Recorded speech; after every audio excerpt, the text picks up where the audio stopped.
7:20 Eastern Standard Time. We're back, SBN Live 660. We have a special guest on the line, Mr. Hazzard, super fight man, super fight commissioner. Are you on the line with us? Yes, I'm here. How you doing? Thanks for taking the call tonight. I appreciate it. It's my pleasure. All right. Let me get right to it for you. I want to ask you about the state of boxing right now. I know that MMA is big, and it's kind of taking some of the luster from boxing. How do you feel? Where do you think boxing is going moving forward, especially with the emergence of MMA? Well, I have positive feelings about the sport.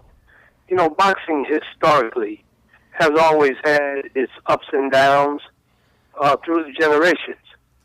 You know, certainly youngsters are not attracted to the sport of boxing in these days like they were in decades past, but the sport is still very popular. And as you see, or if you follow the sport now, there's been an emergence here lately of some outstanding fighters in all of the weight classes. And of course, you know, we have Floyd Mayweather, who is undefeated. He's pretty exciting. He's very talented. And we have a number of heavyweights that have emerged onto the scene. So again, I think that boxing is experiencing a resurgence, and it also seems like its popularity is increasing once again. So, you know, this is not new for the sport of boxing. You know, boxing has been around, you know, for hundreds of years. It's a part of our culture. And I suspect that it will stay around. But it always has had its ups and downs. And certainly, you know, today young athletes are attracted a lot to the sport of basketball and football because of the, you know, the financial investments, the financial rewards of those particular sports presents, you know, quite a bit of competition for the sport of boxing. But boxing is still able to hold its own, and I expect that picture is not going to change in the future. All right. Greatest boxer of all time.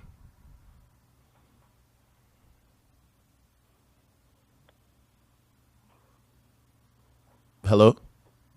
Yes? All right. Great. Who's the greatest boxer of all time? Who is the greatest boxer of all time? In your opinion, yes. Oh, in my opinion, pound for pound, and it seems to be the consensus of most people knowledgeable of the sport, that Sugar Ray Robinson is probably, you know, the greatest fighter pound for pound. Certainly we've had some great heavyweights, and I know probably for someone like yourself, you're thinking right away of Muhammad Ali, you know. So that kind of goes along with your age. But Sugar Ray Robinson, pound for pound, in most circles has been recognized as the greatest fighter in the history of the sport. And he's certainly my favorite and probably will always be my favorite. Do you think pay-per-view has something to do with the popularity of the sport going down a little bit? Because it's very expensive to watch fights now. I mean, we're seeing fights at, if you want to watch it in HD, it might be $80 to watch the fight. So yeah. Well, pay-per-view certainly has had an effect, not so much on the popularity per se, pure popularity, but access to viewership. Everyone can't afford that $60, $70, $80, you know, and it shows, you know, it seems to show in what we think is the popularity. But even those people who can't afford it still remain boxing fans. You know, but pay-per-view certainly has had an impact on the viewership. And most of us who grew up during the glory days, the real glory days of boxing, you know, were able to turn on television and almost, you know, CBS, ABC, NBC, and then in later years, ESPN, USA Boxing. You know, there were a host of networks where you would get top level, premier boxing events for free. You just turn on the television and there they were. But now, with the pay-per-view, the marketing strategies and everything else has changed, and that has had its viewership effect on the sport. That's without a doubt. All right, with both of us being in New Jersey, I see a lot of the big fights out in Vegas. Can Jersey ever compete with Vegas moving forward to get some of those super fights? Well, it's my hope that in the future we will. At one point, I know with the years that I spent at the commission, we worked very hard to elevate the sport of boxing in New Jersey, and we did. During almost 2 decades, or a little over 2 decades, during my tenure as the commissioner, New Jersey was a premier destination for championship and high-profile boxing events. As you may recall, I don't know, you were a youngster in 1988. That's right. Very, very young in 1988. That's right. Yeah, you were very young, but I'm sure you remember the Tyson and Spinks fight.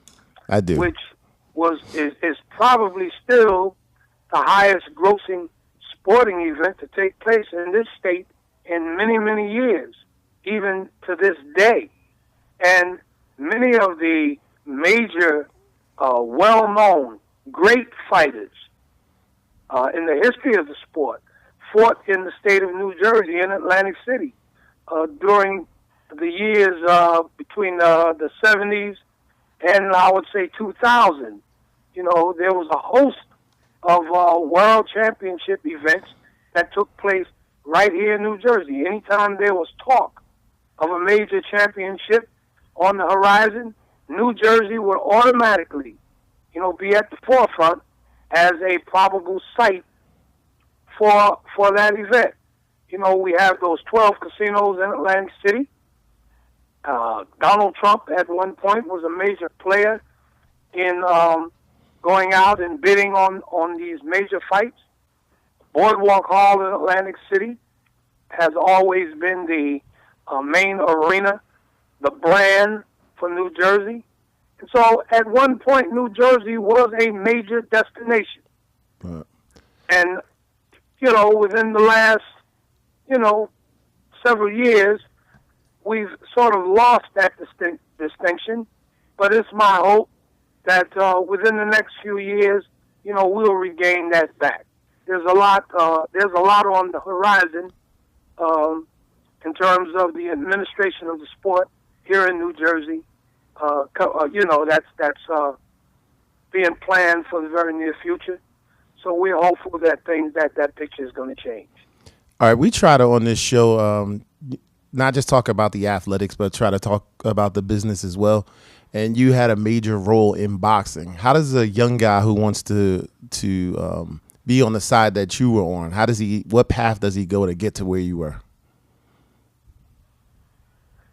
Well, it depends on exactly, where he wants to go in the sport.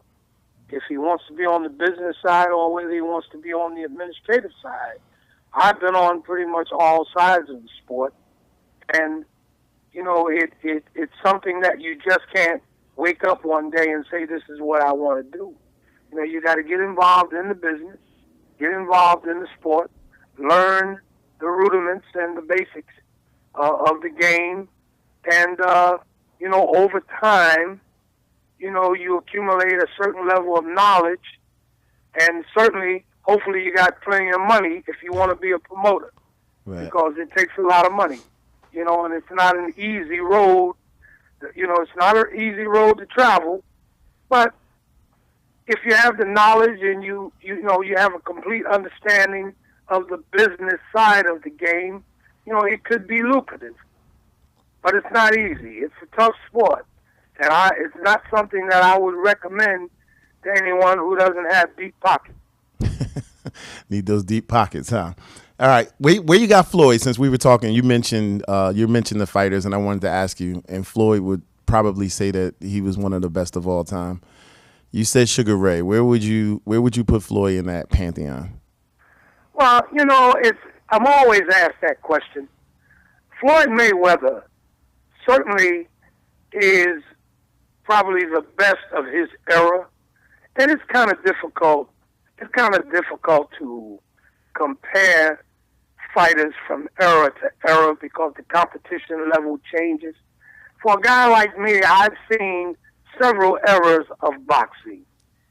I would put Floyd. I couldn't put Floyd Mayweather in a category as being the best of all times because I would question how he would fare against guys like Sugar Ray Leonard or Tommy Hearns or Roberto Duran. The level of competition that I see Floyd Mayweather competing against, in my view, does not compare to the level of competition that guys like Sugar Ray Leonard and some of the guys from eras past competed. So, there are different levels of skills, but Floyd Mayweather has to be considered the best of his era. And that's what we have. And we can't put him down, for that. He has fought the best that's out there other than Manny Pacquiao. And for some reason, he, seems to be evading Pacquiao. See, and in my opinion, in order for his legacy to be complete, he has to fight Pacquiao, win or lose. But if he allows himself to go through a career and retire without fighting Pacquiao because the ball is in his court, Manny Pacquiao has agreed to almost all of his demands. First, it was the testing, the drug testing. Then it was the split, the purse split. So they bickered over these issues for a while, and then Pacquiao said, okay, I'll let you have whatever you want. And then Floyd would find some other excuse. So there is a clear indication, in my view, that Floyd Mayweather is evading Manny Pacquiao for whatever reason. In my opinion, I always felt that Floyd could beat Pacquiao. But for some reason, maybe Floyd himself doesn't feel that he could beat Pacquiao. And that's what's important. Okay? But I know that his legacy will not be complete unless he fights Pacquiao. There's always going to be an asterisk by his name in terms of just how good or great, okay, he wants to be perceived as. Wow. I couldn't have asked you to wrap up this segment any better than that. I got people in the studio just shaking their heads. They don't believe it. They don't believe that Floyd's scared of anything. I happen to be on the side of you, though. Fight the guy. Just fight the guy. To be the best, you got to fight all the best or all the people who are close to being perceived as the best. So I definitely agree with you. But I definitely want to thank you for calling in today. And I'm definitely going to call you back soon if you allow me to. Okay. And I enjoyed our little conversation. And say hello to your dad for me. You got it. Thank you. All right. Okay, Russell. All right. Okay. Coming up next, we will, I think I'm going to let Mo react to that. I'm going to let Mo react to that. And then make sure you guys stay tuned. We have a very, very special guest that we did the recording yesterday. So stay tuned. It should be fun. We'll be back in 3 minutes.